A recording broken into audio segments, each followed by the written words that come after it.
Yo, what is going on, y'all? It's your boy HD MMA back at it again with another video. Today, we're going over my picks and predictions for UFC 327 happening this weekend or tomorrow because I'm so late with this goddamn video. But yeah, overall, this is a really sick card, shaping up to be a really exciting card. Um, I don't I don't think there are gonna be that many finishes on this card, to be honest. Like I know like a lot of these fights are kind of geared up to be like two exciting guys going at it, and like let's see who's more exciting, but sometimes that hits and sometimes that misses. And so when you have like, I think when you have so many of those kinds of fights on one card, I think some are genuinely gonna hit, and it's gonna be like pure fucking cinema and the best thing ever. And I think some of them are gonna fall flat. Um, especially when you have one women's fight on there, that's gonna pretty much always fall flat. But yeah, overall, hopefully it's gonna be a really exciting card, a lot of exciting moments, a lot of memorable stuff. I think this one is gonna shape up to be one for the ages, one we're gonna tell our grandkids about and shit like that. I'm so fucking oily and sweaty. My room does not have proper airflow, so, and it's hot. So yeah, without further ado, let's get into this so I can cool off. Um Starting off with this first fight, opening up the early prelims, it is going to be Charles Radke versus Francisco Prado. I'm going with Charles Radke in this one by a unanimous decision. Francisco Prado, he's on a 3-fight losing streak. Just dropped his most recent one to Nikolai Varetnikov, um, who's not all that good. Very stupid guy. This guy is. Yeah. Prado, I think he's very undersized for welterweight. He's got like a fat Mason Jones blockhead kind of build. It doesn't have that big of a reach, very short for welterweight on average for these days. Radke is as well, but he does have he's gonna have a reach advantage in this fight as well, and they're both a similar height. And I think Radke has fought more name value guys, and he's lost a couple times in his career, but they're two like name value guys who are like kind of um who are top 15 material. Like he's lost to Mike Malott, who is, fighting for a ranking spot later on this year, and he's lost to Carlos Prates, who's in like that top 5 area in the division. So yeah, I think Radke is going to be more well-rounded in there.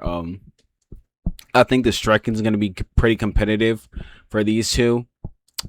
But I think Radke is going to be more well-rounded. I think he's a bit more scrappy in the pocket with the boxing. And I think he can take the fight to the ground with his grappling. He's coming off a win from against fucking Daniel Fresna, I believe his name is, who's actually dog shit. But he controlled that fight in the grappling. In that fight, he controlled the guy with the grappling. I mean, in that fight, dominated him in the grappling. So we've seen more of Radke's overall game in the cage. Whereas compared to Prado, he's been losing. He's been dropping a lot of fights to a lot of like very low level guys, and Radke has beat more name value, like more skilled guys than Prado has lost to.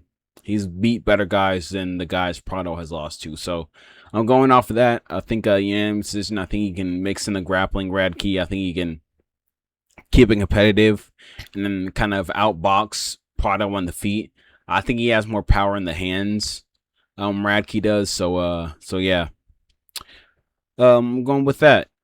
Moving on, we got Kelvin Gastelum versus Vicente Luque. Now Luque, he's moving up to middleweight. He's trying to rejuvenate his career, and I don't know if I can bet on that, man. I don't know if I can bet on that. I'm going with Kelvin Gastelum in this one.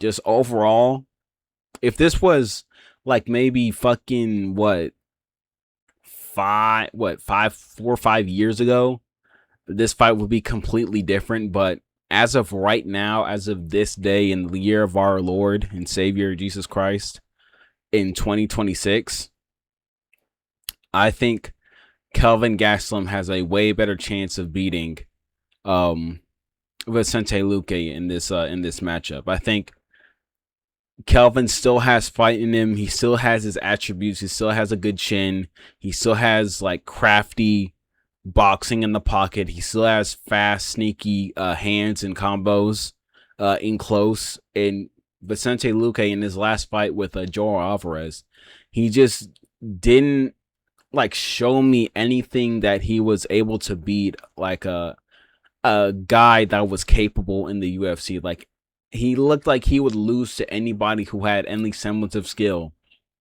in the UFC. He just looked like he didn't have anything in him left anymore to like fight and like grit down on his mouthpiece and go at it for. So yeah, as of right now, I think Gastelum can get in the pocket. I think he can box up Luque. Maybe Luque can use some lighter man skill in there, but I think you got to be able to grit down on your mouthpiece to use that lighter man skill. I don't think Luque has it in him anymore. So yeah, I think Gastelum can get in the pocket, and also Gastelum, he's a former welterweight as well, so he also has that lighter man skill. I think Gastelum can get in the pocket. I think he can box up Luque, show those fast hands. I also think he's way more durable than Luque at this moment in time. I think he's way more durable than Luque. I think he can take Luque's punches. Luque is, he's gonna have the height and reach advantage on Gastelum, but Gastelum's used to fighting guys who have a height and reach advantage over him. So yeah, I think Gastelum can get in close, show off some slick combos, crafty combos in the boxing. I think he can probably drop Luque as well, hurt him probably, and I think he can get like a unanimous decision, 30-27. Gastelum, he kind of has a hard time like finishing guys. He doesn't really like to get on the ground and pound and really put it on guys. But I think he can like drop Luque, hurt him, cut him open, do that kind of shit to Luque. So yeah, I'm going with Gastelum. Maybe around 3 TKO. I see, because he's so like vulnerable on the ground. I don't think Luque is gonna have the like will to like get back up after he's gotten hurt. So yeah, maybe a third round TKO like late in the round. Gastelum might drop him with a combo, and the ref might like call it off based on how defeated Luque looks in the eyes. So yeah. Moving on. I think this is the headliner of the early prelims, and it is Chris Padilla versus Marquel Maduros. I'm going with Chris Padilla in this one.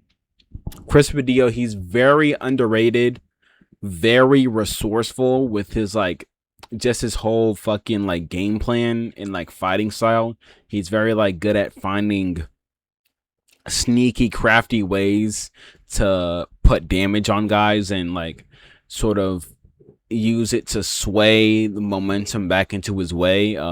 He has a very high like fight IQ. He's got power in his shots. And all of the shots he throws, he uses elbows very well. One of the rare guys in MMA to like use elbows the way that he does. He's very well rounded as well. He's got good takedown defense. He can grapple. And he's beaten and finished more like guys with more name value and hype behind them than Marquell over here has. Marquell, he's undefeated in the UFC, only has one loss on his record, but he's like fighting like I think he went to like a split decision with Austin Hubbard and shit. He's like going to like unanimous decisions and split decisions with like no names. And if you're really like this, I think if you're really like this good like prospect in like the lightweight division, you should be like putting guys away. Like you should be putting away a guy like Austin Hubbard. You should be putting away a guy like I don't know who else he's fucking fought. Like some random, I think he's fought some random like Quinones guy or whatever. Not Christian Quinones, but like another guy named Quinones. I think you should be like finding out a way to like put these guys away.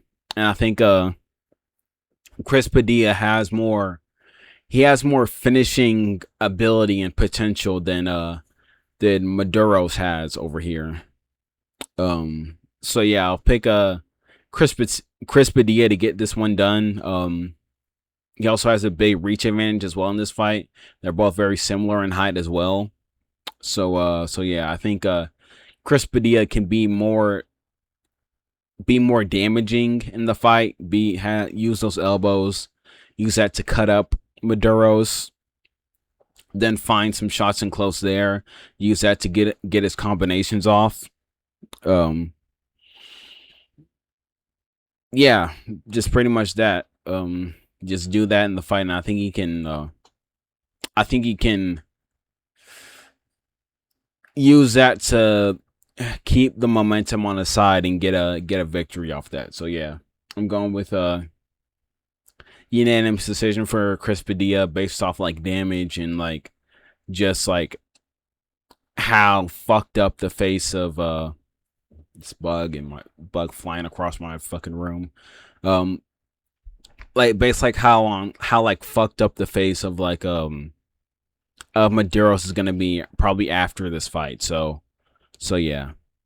Moving on to the first fight on the prelims, the one and only estrogen bout on the card, and it is Tatiana Suarez versus Lupi Godinez. I'm going with Tatiana Suarez in this one by a unanimous decision. Even though hey, Godinez looking kind of good, I'm not gonna lie. I'm not gonna lie. Like you know, like those girls that they might not be like traditionally like the smoke show that everybody looks at, but you kind of look at her and you're like, oh, I kind of fuck with her. That's Lupi Godinez for me. I think she looks she's very pleasing to look at for myself, in my opinion. But yeah, I think Tatiana Suarez, I think she's gonna be way too big and physical for Godinez to handle. Godinez, she's a Globo Gym disciple. She doesn't really fight like those guys though. She's kind of like, she kind of moves a bit more. She has a bit better like footwork than her like some of her female Globo counterparts like Arena Aldano and fucking Alexa Grasso. I think she moves a bit more. She's way smaller, so I think she kind of has to. But I think a girl like Tatiana Suarez, who is very big and physical for the division, I think she can use that physicality on Godinez and kind of just like bully her and steamroll her over to get the takedowns. She can kick at range as well on Godinez, using like her leg reach advantage. I think she's gonna have in this fight. She also has a big reach advantage in the arms as well. I think she can use that well to sort of pick at range at Godinez, and then when she wants to, just kind of blitz at her to get or shoot at her to get a takedown and dominate in the grappling in that way. Godinez, she's very like weak to trips. I know like Mackenzie Dern, when she fought her, was getting trips off on her very easily. Godinez, she can scramble well, but I don't think a girl like Tatiana Suarez is gonna be is going to be that easy to get the scrambles off. I think Suarez is going to have a bit better control in the grappling than a girl like Dern or whatever. And I don't think Godinez has the power on like the back foot to like stifle Suarez and like fucking and like rock her when Suarez tries to like come at her and like blitz at her as well. So yeah, I'm going with Tatiana Suarez gets takedowns, big dogs her to the ground, gets like control time, some ground and pound here and there, just WMMA grappling and get the fight done off of that. So yeah, I'm going with Suarez in this one. Moving on, we got Mateus Gamrot versus Esteban Ribovics.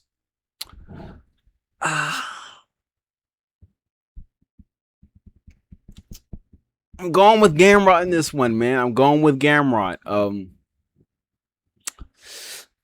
I think a lot of these guys at lightweight, right? Like the Esteban Ribovics is at lightweight. These guys that are coming up in the division, they're exciting. They put on good fights. They're sliming out guys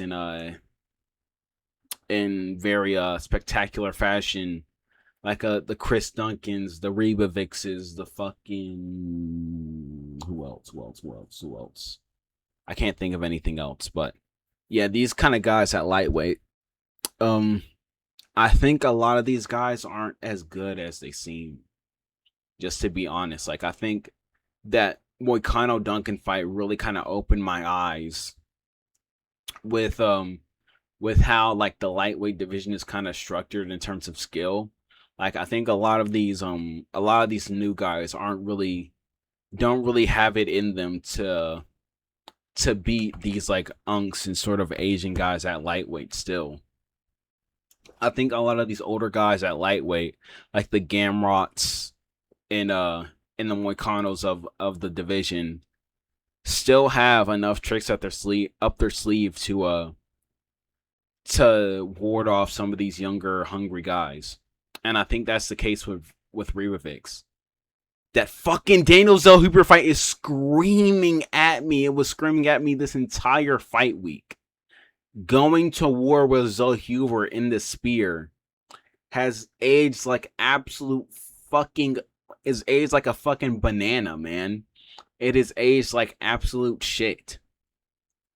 And I think a guy like Gamrot would fuck up Zellhuber. And if you're going to war with Zellhuber, I think Gamrot would get one off on you too. I know Ribovics is powerful.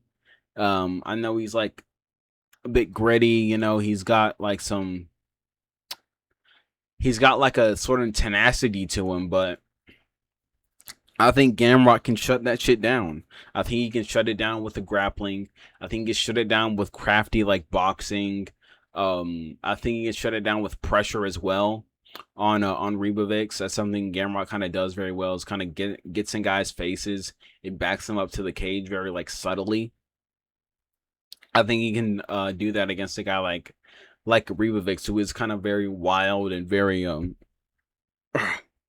he's there to kind of get caught and get kind of like stifled in that sort of way.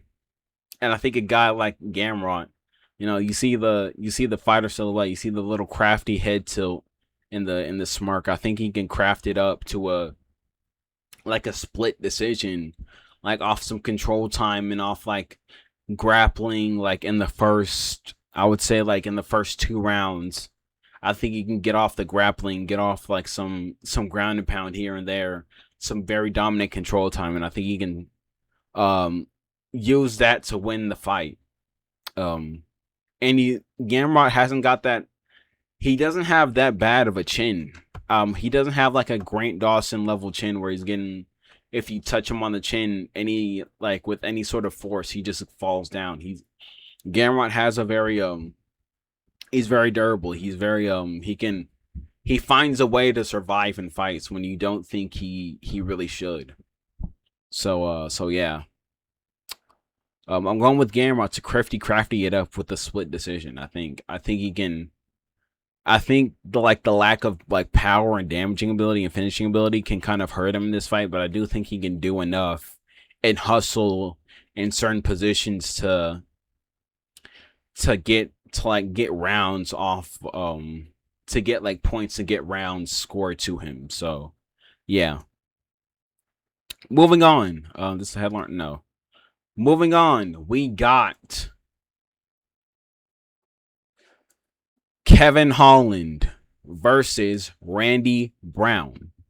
I'm going with Randy Brown in this one by a round 3 TKO. Um, Holland, he's been looking way more shit. I don't know what it is with Holland. He's just like, I don't know if it like he sort of like fights at the level of his opponents, but he's been looking very shit. And that D Rod fight has been sort of screaming at me ever since like happened, and it's been like sort of awaking me. And I think if D Rod can outbox you and rock you and do these things to you, I think a guy like Randy Brown can put hands on you in that fashion. I think Randy Brown is more technical in the boxing than D Rod. I think he knows what he's doing way more on the feet than D Rod. And Brown, he also uses angles. He'll like use the double jab and step off with it and move with it and cut an angle to land the big long right straight that he has on a guy like Holland. And Holland also, he plods a lot, and he also backs up in a straight line. Holland's movement is it's very linear. Doesn't really use angles that much. So I think a guy like Randy Brown who uses angles and he knows his way around the boxing can put some good hands on Kevin Holland. In D-Rod, he cracked that chin, and I think a guy like Randy Brown can crack the chin of Holland as well. I know Brown is way less durable than Holland in terms of chin. I know like Brown, he's been finished. He just got finished in his last fight against Bonfim, but I don't think Kevin Holland really has it like sort of in it anymore. I know he rocked D-Rod, but D-Rod was able to survive, and I think can Randy Brown survive? I think Randy Brown can survive some big hands. Maybe if Holland hit him with like a knee or like a kick or something, then it might be a different story. But I think Holland is kind of really all he's really all like hands, and Brown is good at hands, and I think Brown can be able to outbox him and land big shots on Holland. So yeah, ran like a third round TKO. I think he hits Kevin Holland with like a double jab right straight, moving off on the angle, catches him with the right straight at the end of the combo, and like drops him and puts him away. So yeah. Moving on to the headliner of the prelims, and it is Patricio Poodles versus Aaron Picto. You light my fire, I stay alive. You already know. The washed off. This might be the washed off of all washed offs happening on this headliner of the prelims on this card right here. We all know both these guys are Bellator Hall of Fames. They got their fucking, jerseys hung up at fucking Golden Corral in the Bellator Hall of Fame Hall of Fame building in fucking Wichita, Kansas. Both just, ultra washed, ultra fucking has-beens squaring off here. I got Aaron Pico though, man. I think even though Pico is washed at the ripe age of 29 years old, I think he can do more than Pitbull in this fight. I think Pico, I think he might have something to prove off that very devastating Lerone Murphy loss. I think he might have a chip on his shoulder. and I think he'll be able to put a at least like put a pace and put pressure on Pitbull here, who is very, very, very inactive in fights. Only throws like fucking what 5 strikes around. Just stands at range looking for some opening that's never gonna come. I think Pico can out hustle Pitbull, outland him, outwork him, just rack up the strike numbers on Pitbull, who does just wait for some moment to land some big shot, and it never really happens. It never materializes. So yeah, I think as the fight goes on, I think the time will just run away from Pitbull as Pico's like pushing him back and like landing jabs and trying to land like a power shot and landing combos and leg kicks as well on Pitbull, and the time's just gonna chip away at Pitbull until like the first round's gone, the second round's gone, and before you know it, the third round's gone, the fight's over, and Pico's way up on strikes from just being active. So yeah, I think that's gonna happen, and I got Pico to do that. By unanimous decision, just outwork him for all 3 rounds pretty much. Moving on to the first fight on the main card, and it is Cub Swanson versus Nate the Train Landwehr. I'm going with Nate Landwehr in this one. You know, he's a Clarksville boy. I'm a Clarksville boy. 931 represent, always putting the city on the map, shouting out the city. I'm going with Nate in this one. I think first off, I'm pissed that I didn't get to see him at UFC Nashville. Even though he lost that fight, it would have been great to see. I think he can win this fight over Cub Swanson, who they're both kind of like a similar sort of matchup, but I think Landwehr has more fight in the tank. I think he's more physical than Swanson. I think he has more like finishing ability in the early rounds. Swanson, he kind of like has to build into a fight, and he sort of like gets his finish and gets the damage off as the fight goes on. I think Nate Landwehr, he has better pressure as well. I think he can push Cub Swanson up back to the cage, and I think he's also more I think he's more durable at this point in his career than Swanson. You know, Swanson, he's been put away. Nate's been put away as well, but I think Nate is just a more physical entity than Swanson is, and at this point in both of their careers. I think he also has a better gas tank, like a visible like gas tank than Swanson. I think Swanson, as the fight goes on, he does like kind of build, but his like body language, he gets very like defensively irresponsible as the fight goes on. He throws more, but he like sort of like fucking throws away his defense more. I think I'm saying that right. He gets more like open with like for guys to hit him as the fight goes on, while he's like up and up, like putting on the output on guys. And I think Landwehr hits harder is gonna hit harder in those moments and be able to like drop and hurt Swanson. So I see like a round 2 KO. I think Nate will hurt him in like the first round. I think Swanson will like sort of might be able to bounce back and recover, but as the like fight goes on, Nate, he also has a very good gas tank as well. He can push a pace on Swanson as well. And I think as the fight goes on, Nate's gonna be the one who's hitting harder in those boxing combinations. So and I think he can use that and put away Swanson in like the second round. With like maybe like a flurry up against the cages, like Swanson's sort of like shying away.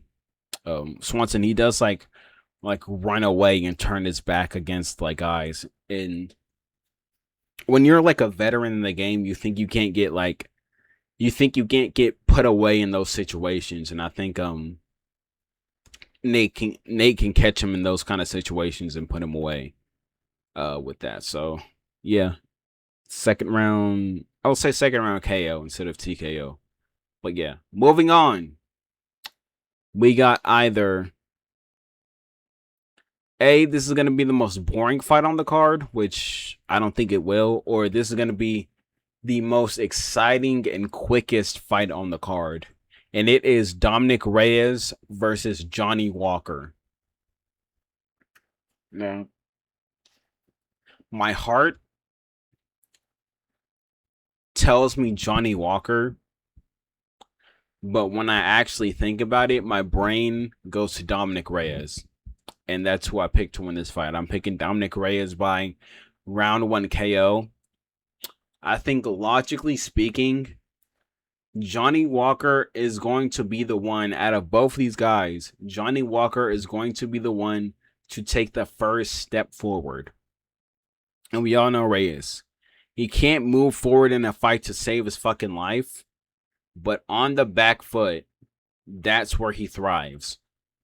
And I think in this fight, Johnny Walker is going to be the one to take the first step forward out of any of these guys. If one's going to be rushing in very open with their chin up in the air, it's going to be Johnny Walker. So yeah, I think Reyes is going to be able to catch him on the back foot when that happens and put him away. This can be this can either be very like one-sided, quick as fuck, like over in like 30 seconds or some shit, or this is going to be like sort of like a longer, drawn out sort of fight for some reason.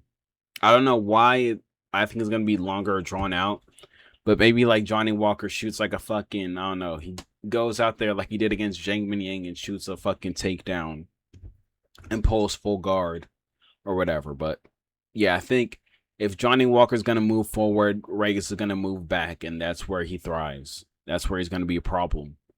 With that step back counter left that he always has in his pocket. So yeah. Well, and that wasn't the featured fight. This is the featured fight. We got in this featured fight Curtis Blades versus Josh Hawkett. I'm going with Curtis Razor Blades in this one, man. By a round 2 KO. You know, Hawkett, he's fast, he's athletic, he has pressure, he has pace, he has all these very appealing, you know, things for a heavyweight prospect. But Curtis Blades, he also has those same skill sets. He has fast hands. He's athletic for the division. He has like good wrestling as well. For the division, he can grapple. And I've played these games before, man. I've played these games before. I've seen heavyweight prospect after heavyweight prospect get jumped up into the rankings because they showed some semblance of skill and they're dusting guys up on the fucking unranked part of the heavyweight division on prelims. And they get smoked whenever they whenever they jump up the ladder. And I'm not going to fall for it again. I fell for it with fucking last weekend with fucking Guilherme Pat. And I'm not going to fall for it again. I think Curtis Blades is going to be just as maybe not as like fast with the movement, but I think he's going to be just as fast with the hands. Athletic enough to be able to keep up with the grappling of Hawkett. And I think he's going to be able to find Hawkett as he comes in, maybe like on like a failed takedown or whatever. Find Hawkett as he comes in and catch him and put him away. I think he can maybe do that on the back foot with like a counter, or maybe Hawkett fails to take down, and a Blades ends up on top and just like ground and pounds him. But I think it's too good to be true for Hawkett to smoke up two guys on the unranked scene at heavyweight, jump up the rankings into a top 5 spot, and just dust up Curtis Blades like that. You don't dust up Curtis Blades unless you're like fucking Aspinall. And I don't think Hawkett's on that level. Not yet, at least. Maybe give it like 2 more years, Hawkett will be on that level. But right now, I don't think you're gonna be on that level in the heavyweight division. Also, uh, Lewis, fluked Blades. But with that being said, I think this is too good to be true. This is too good of a fairy tale, like sort of a fairy tale fucking scenario to be shit all over my keyboard. I think this is too good of like a fairy tale scenario for Hawkett to like be talking this much shit and not at least get set back 1 year at least. Just jump up the fucking rankings all the way to number 5 at heavyweight. I don't think it's gonna happen. So yeah. Moving on to the co-main event of the evening, and it is Azamat Murzakanov versus Paulo Costa. I'm going with Murzakanov in this one by a split decision. I think if anyone's gonna make it like a scrappy fight, it's gonna be Costa. Costa's coming up to 205. I think he's gonna have the lighter man skill. I think he's gonna have a better chin than he did at middleweight since he's not so dehydrated. I think he's gonna have a speed advantage probably in this fight as well, because when you're coming up from a lighter weight class, you kind of always do. Mirzakanov's small though, but maybe I don't know. Probably I'm saying probably Costa's gonna have a speed advantage. Costa has good cardio as well. He doesn't have that much power in the hands, but he has good cardio. He can push a pace. He can prolong a fight and sort of drag guys into deep waters a bit. Has good volume with his punches. Though it's very like long, extended boxing combinations on guys. And I think he can make the fight scrappy and tough for Murzakanov, like as the fight goes on. I don't think Murzakanov is going to be able to flatline Costa with one punch like he did, with Rockets or whatever. But I think Murzakanov is going to be able to land the more damaging shots on Costa, drop Costa, hurt Costa, maybe like wobble him as well. And I think he can just have the bigger moments in the fight than Costa can. Costa might, he might unload some volume in the pocket. He'll throw, body kick combinations or whatever. This is also orthodox versus southpaw as well. So I think the rear body kick of Costa is going to be a weapon in this fight. On Murzakanov, but I think overall when it comes to the hands, I think Murzakanov is going to be able to crack way harder than Costa can and put down Costa and like catch him as well. So I think Murzakanov is going to be able to win like a split decision off like wobbled moments of Costa and like damage and like having Costa hurt on like the ground or whatever, that kind of shit. Maybe like Costa will pick it up as the fight goes on, but as of what I'm thinking right now, I think Murzakanov is going to be able to win the fight off of the damage, off the concussive, powerful shots that he has. So yeah. Moving on, we got the main event of the evening. Let me sit up for this, and it is Yuri Prohaska versus Carlos Ulberg. I'm going with Yuri in this one. Let's go for that. And this guy is Moto, and he is degenerate. I'm going to hurt him. because it is necessary. Let's go for that. I think Yuri. First off, before I say anything about Yuri, I think Olberg. Yes, he's more technical. I think he's cleaner. I think he has a better striking package. He's good on going forward and on the back foot or whatever. But I don't think he has the power to put away a guy like Yuri. And I think it's coming to a point where with Yuri, you need, in able to beat him, you need Pereira level power. You need that level of power in your hands to be able to switch him off at an instant. And I don't think Olberg has that kind of power in his hands. Maybe he can make Yuri run into something and stumble him or whatever. He'll probably, rock Yuri in this fight or whatever.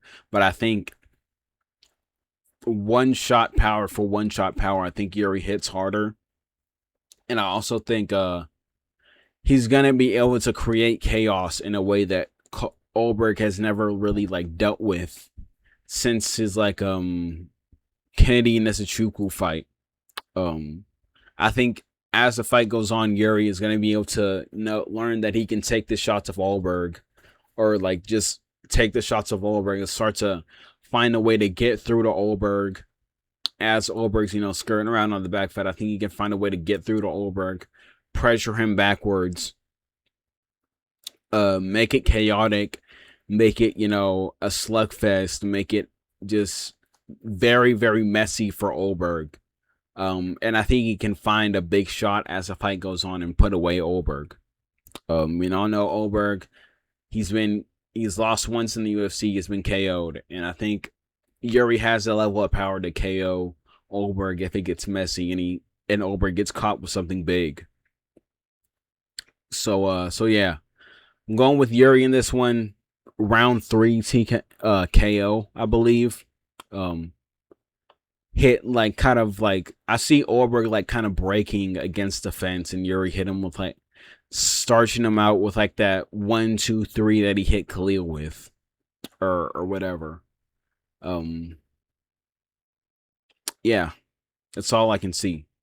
But anyway, those are my predictions. Those are my picks for UFC 327. I got Yuri round 3 KO, Mirzakhanov split decision, Curtis Blades round 2 KO, Dominic Reyes round 3 KO, Nate Landwehr round 2 KO, Aaron Pico unanimous decision, Randy Brown round 3 TKO, Gamrot split decision, Suarez unanimous decision, Chris Padilla fucking unanimous decision, Gastelum round 3 TKO, and Radke by unanimous decision. So we all know, bet the house on those. My picks are always perfect, like we all know. So yeah, that's it, guys. Hope you enjoyed the video. Be sure to like, comment, sub. I'll try to see if I can do a fight command for this. No hopes though. I'm not. Yeah, we'll see. We'll see tomorrow. So yeah, hope you guys enjoyed the video. Hope you guys enjoy the fights tomorrow. And yeah, I'll see you guys later. Peace.